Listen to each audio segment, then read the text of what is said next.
हर हर महादेव। सांब सदाशिव। जय गंगा मैया। इस बार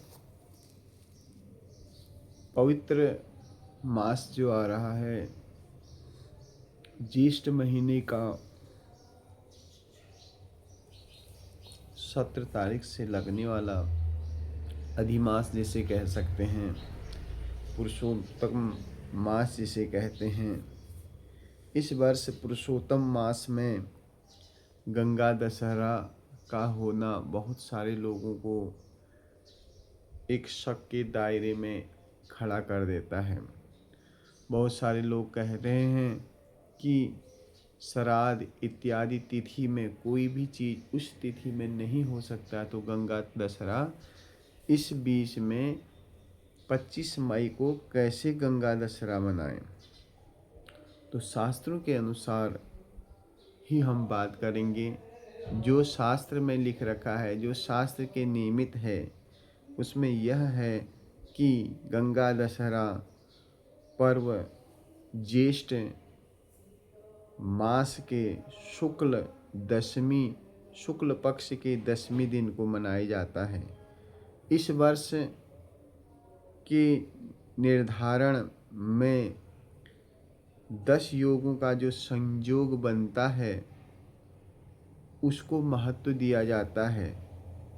वह 10 योग क्या हैं उसको देख करके ही गंगा दशहरा का निर्णय, पर्व का निर्णय किया गया है। जैसे ज्येष्ठ मास है, शुक्ल पक्ष है, पहला ज्येष्ठ मास, दूसरा शुक्ल पक्ष, तीसरा 10वीं तिथि,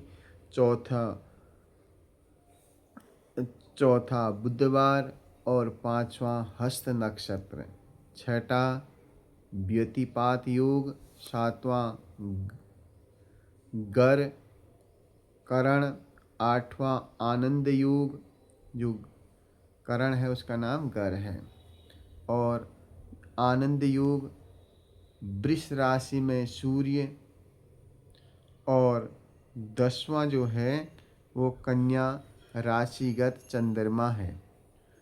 पूर्वाह वाहिनी 10वीं के साथ निम्न योगों में अधिक योगों का संयोग दिन जिस दिन होता है उसी दिन गंगा दशहरा मनाया जाता है। क्योंकि उसके बाद जब अधिमास पूर्ण हो जाएगा तो मास कौन सा लग जाएगा, आषाढ़ मास लग जाएगा। तो आषाढ़ मास में गंगा दशहरा नहीं मनाया जाता है। उसी दिन, जिस दिन यह 10 पर्व होते हैं, उसी दिन गंगा दशहरा मनाया जाता है। और वही आज तक इस परंपरागत इतिहास का नियम है, यही विधान है।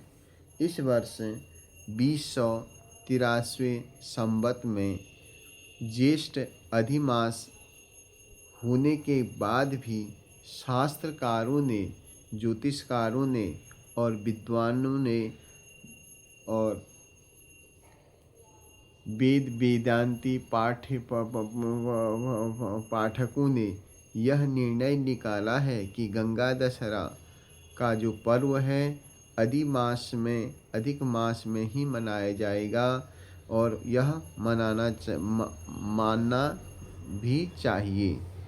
क्योंकि इस मतानुसार गंगा दशहरा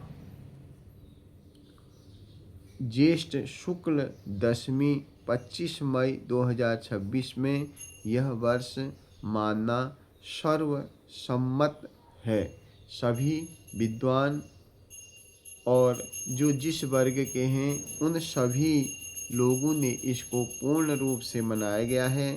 तीर्थ स्थलों पर ज्येष्ठ अधिमास होने से गंगा दशहरा का पर्व शुद्ध ज्येष्ठ में मनाया जाता है, लेकिन यह सर्वथा शास्त्र विरुद्ध है। अब क्यों विरुद्ध है? क्योंकि भैया ज्येष्ठ मास तो है ही नहीं। जब शुद्ध मास आ जाएगा अधिमास पूरा हो जाएगा तो ज्येष्ठ मास नहीं रहेगा, पक्ष जरूर ज्येष्ठ का रहेगा, तो यह अशुद्ध माना जाएगा। इसलिए आप सभी लोग बिना किसी त्रुटि के, बिना किसी संशय से गंगा दशहरा का पवित्र पावन पर्व 25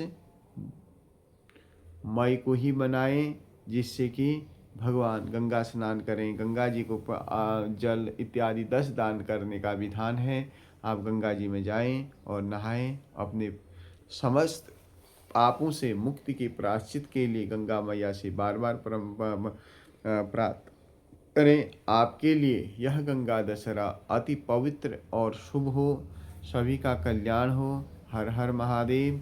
जय जय गंगे, जय जय गंगे, हर हर गंगे, हर हर गंगे।